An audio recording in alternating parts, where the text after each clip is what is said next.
ကျွန်တော်အထွေထွေယောဂကုဆရာဝန်တောက်ရဲပါဒီတပတ်ကလေးတွေဖျားရင်ဆိုတဲ့ခေါင်းစဉ်နဲ့မိဘဘိုးဘွားအုပ်ထင်းသူများတည်ကျင်တဲ့တည်ထားတဲ့အကြောင်းအရာတစ်ခုကိုခြေချေမြင့်မြင့်ပြောပြသွားပါမယ်အတိအကျပြောရရင်ကလေးတွေဖျားရင်ဆိုတာထက်ကလေးတွေကိုအပူချိန်တက်လင်လို့ဆိုလိုပါတယ်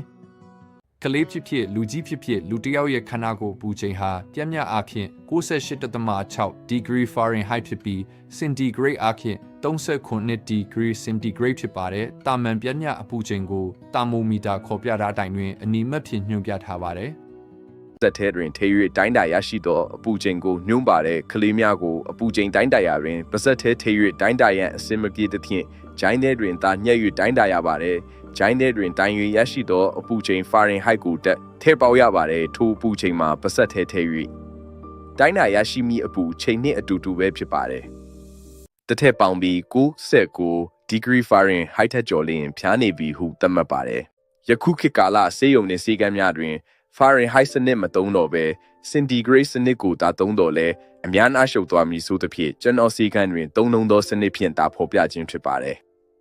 ဖျားနေသောကလေးမှာများသောအဖြစ်အရင်ကကဲ့သို့အယံမစော့ကစားတော့ပါအနှဲငယ်ဖြစ်ငြိမ်သွားတတ်ပါတယ်လူကြီးတွေကတတိထားမိရပါမယ်နဖူးပေါ်လက်ဖွားတင်ပြီးစိုက်မကြည့်မိပင်ကလေးနေမကောင်းဖျားနေသည်ကိုကြိုတင်တတိပြုမိနိုင်ပါတယ်ကျွန်တော်အတွေ့အကြုံအရဖျားလင်လူကြီးတွေကခေါင်းကိုက်တက်ကြတော့လဲကလေးတွေကခေါင်းမူးတက်ကြပါတယ်ကလေးကိုအပူချိန်တက်လျင်ကိုပူကြစေပါရာစီတမောကိုအကြီးဖြစ်စေအခဲဖြစ်စေပလင်းတွင်ပါသောဆေးမျိုးအတိုင်းတိုက်နိုင်ပါတယ်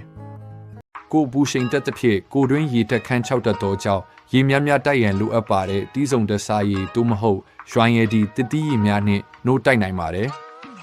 3ထူရဲသောအဝိစာများဝတ်ပေးထားပါကကိုခန္ဓာအပူချိန်ပိုမိုတက်လာမည်ဖြစ်သည်ဖြင့်ပါလွာကောပါတေဝိစာများကိုတာဝတ်ပေးထားတင်ပါတယ်နှစ်ချင်းနှစ်ဖက်နှင့်လေပင်နှစ်ဖက်တို့တွင်ရေအေးဝတ်တင်ပေးရပါမယ်အဝိရေဆို၍ဂျိုင်းနှစ်ဖက်တွင်ထည့်ထားပေးရပါမယ်အလွန်အေးသောရေနှင့်ရေခဲမတုံးရပါ